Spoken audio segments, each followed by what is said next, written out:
Welcome to History at the OK Corral. Don't forget to subscribe, hit the like button, and share this episode with a fellow history lover. And now, on to tonight's episode. Pennsylvania, May 28, 1754. Lieutenant Colonel George Washington's blue-gray eyes squint through the near-total darkness of a starless night, down upon an encampment of 36 French-Canadian soldiers in the Glen below, 60 miles south of Pittsburgh, Pennsylvania. Flanked by 40 Virginian troops and a dozen Iroquois warriors, the 21-year-old Washington stands at the precipice of vicious bloodshed. Pressure has been building to this catalytic event between the French and British empires for years, as their imperialist desires for North America come to a head. The French, under the rule of King Louis XV, have been expanding ever southward from northeastern Canada, where New France holds substantial territory. From the eastern half of Canada, throughout the Great Lakes region, all the way down to the Gulf of Mexico by way of the Mississippi River. Disputes over these resource-rich lands are nothing new for the French Empire. The Beaver Wars of the 17th century saw clashes over the territory occurring for nearly a century, and its conclusive treaty, the Great Peace of Montreal, that brought 39 indigenous nations together to make peace with New France in 1701, provided but 16 years of ceasefire before violence broke out again. The expansionist desires of New France faced a looming threat in what would become a multi-dimensional conflict for the highly sought-after Ohio country, a region which was comprised of present-day Ohio, Indiana, as well as parts of western Pennsylvania and West Virginia. This territory was collected under the British royal grant to the Ohio Company, entrusted to encourage settlement as well as offer protection from French aggression and advancement into the region. Among the champions of British colonial expansion was Lieutenant Governor Robert Dinwiddie, a native of Glasgow, Scotland. While governors of British colonies remained in Europe, Dinwiddie served as de facto royal governor of Virginia. His interest in the Ohio Company was not purely political, as he was a major stockholder in the Ohio Company. The Ohio Company had conducted surveys and established a few small settlements in the Ohio Territory. In 1753, upon learning of the construction of multiple French fortifications near Lake Erie, Governor Dinwiddie would send an 8-man party to formally request the French withdrawal from the territory.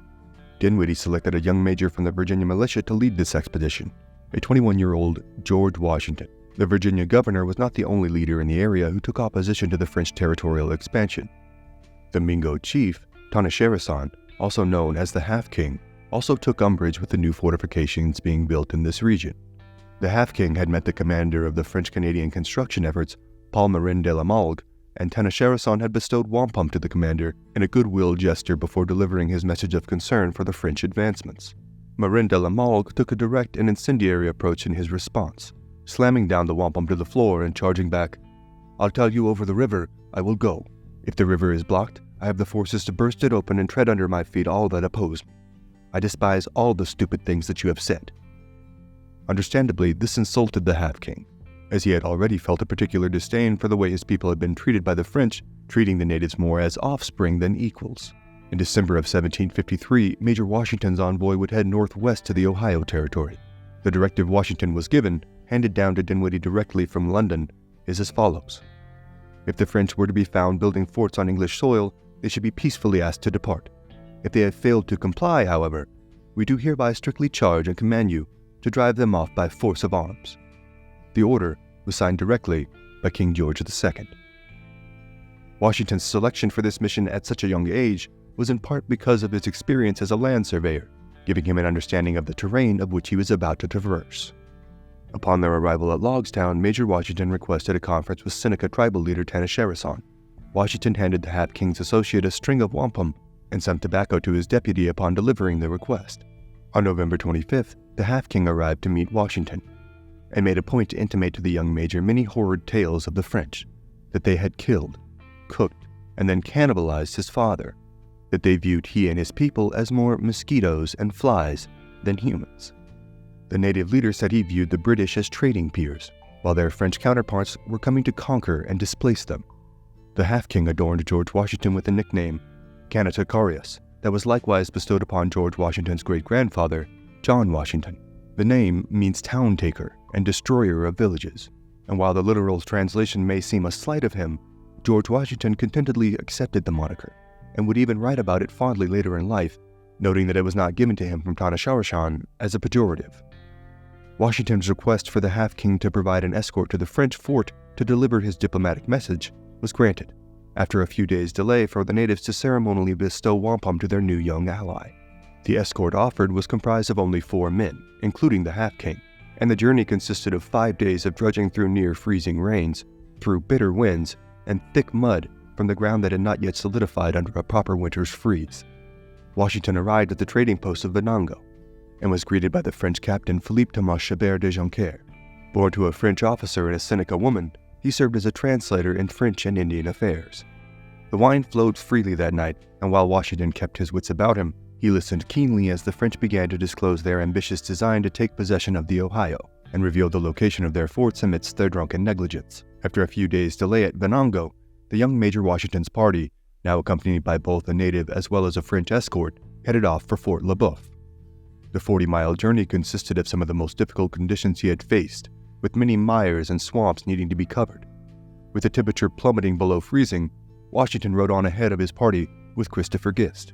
Gist was a frontiersman from North Carolina cut from the same cloth as Daniel Boone, a man who Gist would call his neighbor while living on the Pennsylvania frontier.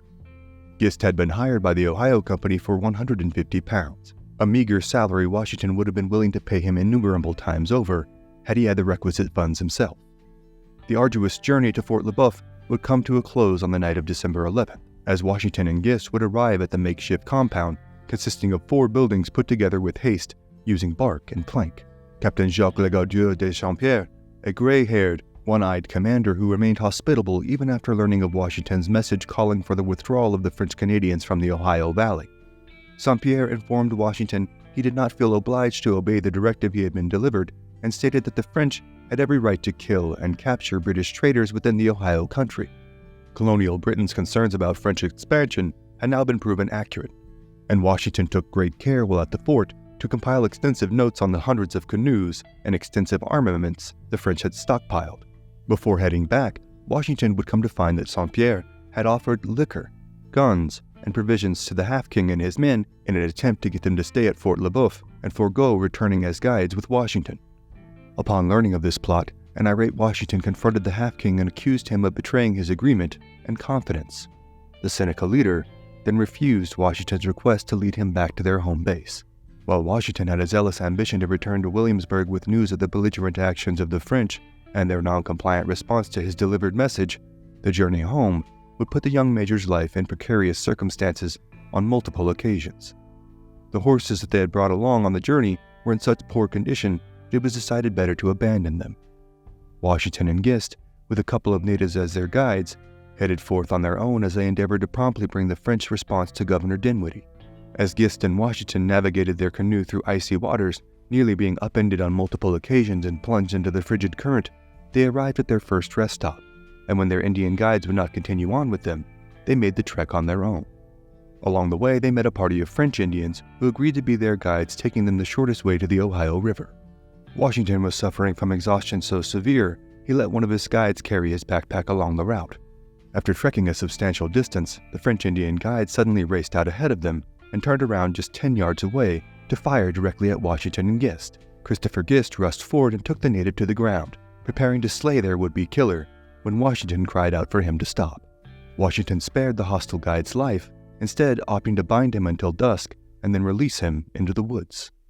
Washington and Gist traveled until dawn in the opposite direction, all the while fearing a reprisal attack. They would spend an entire day crafting a makeshift raft to cross the Allegheny River.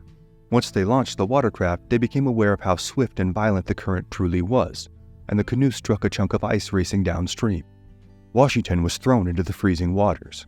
He fought his way to the surface and latched onto a chunk of wood from the canoe that was floating past him. Gist would manage to stay on board the craft, steering it towards a small island. From here, he would fish the soaking Washington out of the river, and the two would promptly find themselves trapped there until daybreak would afford them enough visibility to continue on. They would shiver the whole night through. Washington's remarkable constitution was on display, as he would survive relatively unscathed. Gist would be the one to suffer frostbite, the icy plague present on his fingers and his toes, even though Washington had been the one to plunge into the wintry stream. At dawn, they were relieved to see the river had frozen over during the night, and they crossed the remainder of it with relative ease. On January 16, 1754, Washington arrived in Williamsburg to hand-deliver the sealed letter from the French commandant to Royal Governor Dinwiddie. At this meeting, Washington would outline much of the details he had observed and recorded in his journals about the French fortifications and capabilities. Dinwiddie asked Washington to compile his notes into a concise report which he could deliver to the council the next day. Washington spent the night arranging the report, and its impact would be far greater than the young major could have ever expected. The report was published across colonies as far north as Massachusetts, and it would be printed as a pamphlet in London as The Journal of Major George Washington, thrusting his name into the spotlight for the first time. For this expedition, Washington was paid £50, a figure he had found unfavorable, but he managed to parlay the event into a promotion to the rank of lieutenant colonel just around the time of his 22nd birthday. Dinwiddie ordered the construction of a fort on the forks of the Ohio. The location had been suggested to him by Washington, and he brought on William Trent of the Ohio Company as captain, with instructions to commence building the fort at once. Washington was ordered to cobble together what forces he could and to march them to the forks of the Ohio that spring to secure the area for the fort's construction. That February also saw 800 French-Canadian militia troops depart from Montreal, heading for the Ohio Valley. Washington's forces were paltry in comparison, a truly ragtag bunch, numbering just 160 at the time of departure. The Virginian wrote of his men that they were, quote, loose, idle persons that were quite destitute of house and home, and quite many of them of clothes.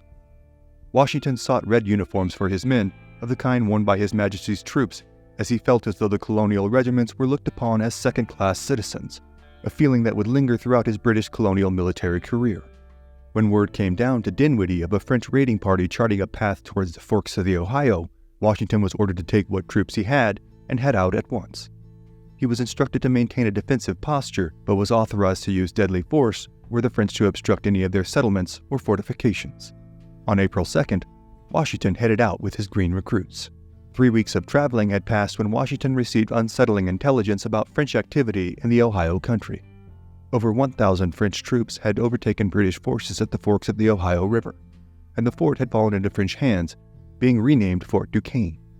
On the night of May 24th, Washington received word from his scouts that a French platoon had crossed the river and was staying just 18 miles away.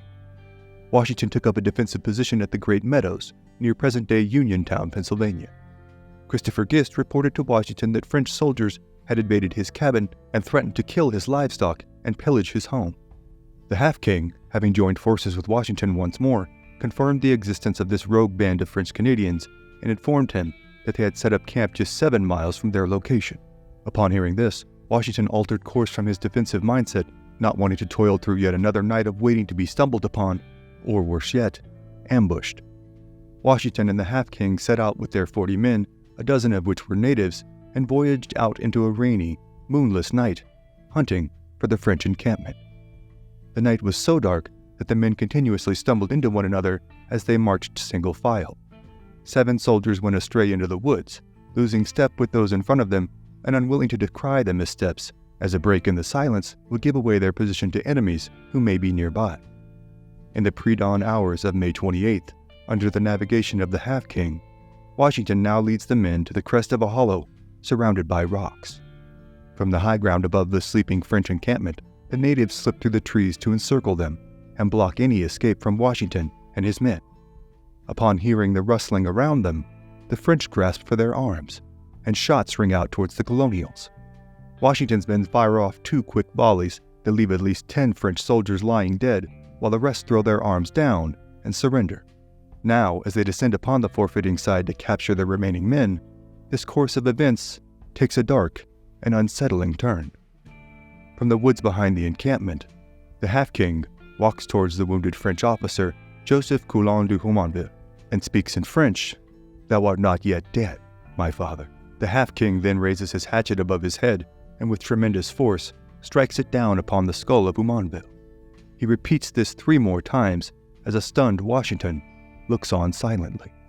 The Half-King now reaches his hand into the cracked skull of Jumonville, removing a portion of his brain matter, then ritualistically kneads it through his fingers as though he were washing his hands with it.